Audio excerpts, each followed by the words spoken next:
where is the VPC we are going to use. So let us take 5 minutes break, then we will be back. Thank you.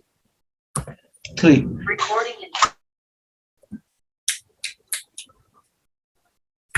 Hi all, welcome to our last module of our VPC scenarios. Now, the name of this module is VPC use case scenario.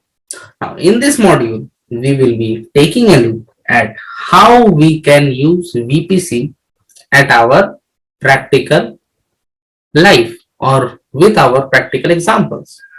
Now, in the previous module, we have got that VPC is very useful. We have got the introduction, we have got the use cases, we have got the peering and everything. Now, in this module, we will be only talking about the use case, that means scenario. Let us move on to our next slide.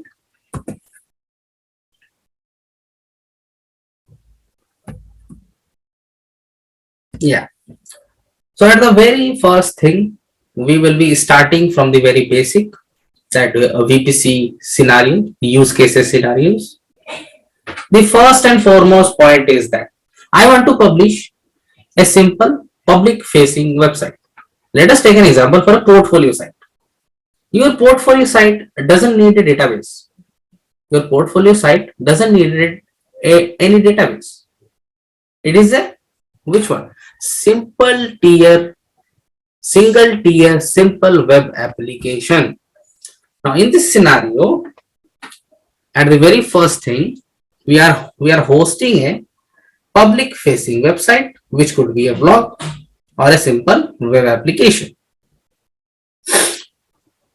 Here is written that we will be using the VPC wizard. I will be showing you how VPC wizard will be looking like, and we will be select the option called as VPC with a single public subnet.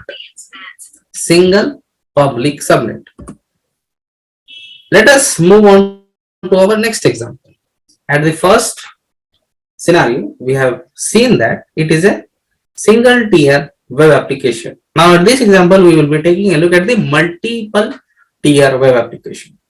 Now, what is the difference between a single tier and multiple tier? The difference is only on that single tier doesn't need any kind of database or the backend services. Multi-tier web applications needs the database. Here is written such as web services, web servers, app servers, and database servers. Now, in this scenario, here is our AWS account. We have VPC. Now, inside that VPC, we are performing our functions or the prerequisites of the hosting of which one? Multi-tier web applications.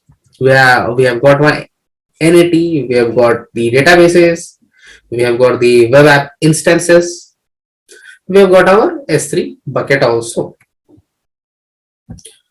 Now, let us move on to our third example. Now, what this example is saying us? This example is saying that creating branch office and business unit networks.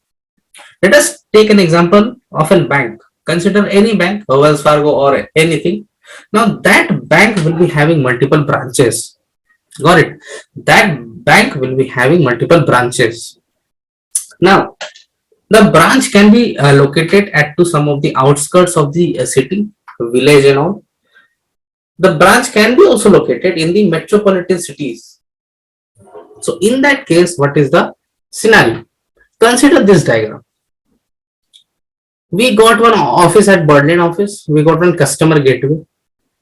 What we did is that we connected our customer gateway with the VP, that virtual private gateway, and from that we have got our AWS resources. Now, what is the use of this customer gateway? Customer gateway, there is only one function of that. It will be knowing the firewall IP of that particular office, that branch office.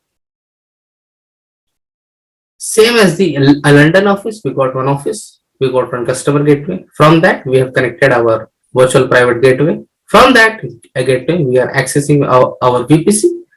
From the VPC, we got our things. That means the resources.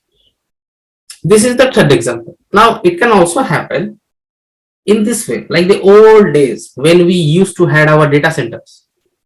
Now, what is this example is telling us? It's saying that if I want to extend the corporate network in the AWS cloud, that means means corporate network. What is the meaning of corporate network?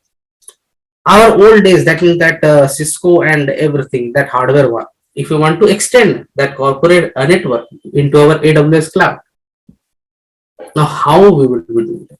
This is also one of the use case scenario of our AWS VPC. Let us consider this diagram. Let me explain you this diagram. We got our corporate internal network. We got some of the data centers and user networks. From that, we are connecting to our internet. Chalo, fine. If I want to, suppose, if I want to, like, from my corporate network, I want to, like, share some of the resources, or I want to, like, make it something like this. If some resources will be working on my AWS cloud and some resources will be working on my corporate internal network. Fine. Again, we got our internal corporate network. We got to one VPN connection. From that VPN connection, we will be interacting with our virtual private gateway. From this, we got our VPC. That means we are sharing our, or I can use the word, that means I can extending my corporate network into the AWS cloud. Now, how is this possible? There is a service called as AWS Direct Connect service. Yeah, AWS Direct Connect service. Now, through using this service, it is possible to fulfill the requirement of our last example. All right, so I hope this module is clear, and with the very